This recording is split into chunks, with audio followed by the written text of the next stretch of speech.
Hi, Matthew Schonart here of datadrivenrisk.com. You know, I'm not a fan of Monte Carlo analysis for a whole bunch of reasons. I mean, from conceptual that, if you take a subjective input, do a bunch of math, you get a subjective output. You don't get an objective output. It's all still conjecture. Then fine, the next one is that Monte Carlos take like 2 to 10 times the effort of a parametric solution. But my favorite is this, is anyone who seems to fork out the money and buy at risk or crystal ball seems to think they can do accurate contingency assessments and run a Monte Carlo simulation. And guess what? That ain't true. So there's a lot of amateurs out there purporting to be experts. So how do you separate a professional Monte Carlo modeler from an amateur? Well, that's pretty easy. The answer is you look them square in the eye and say, show me your correlation matrix. And if they have no idea what you're talking about, you got yourself an amateur.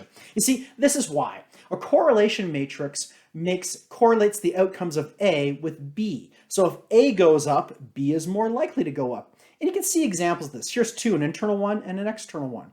The external example is, if millwrights are expecting higher wages, you know what? Electricians are also going to be expecting higher wages. So those two variables in your cost estimate are going to move together. They are correlated, positively correlated. Another internal example is if you are systemically underestimating the duration of task A, odds are you're going to be underestimating the scheduled duration of task B. Why? Because you're using the same processes, tools, and people to do the estimating. You see, when variables are independent and you add more and more variables, the distribution they make gets narrower and narrower and narrower. It's called the central limit theorem. And what happens is that narrowing doesn't actually happen in real life. And the correlation matrix prevents the central limit theorem from happening.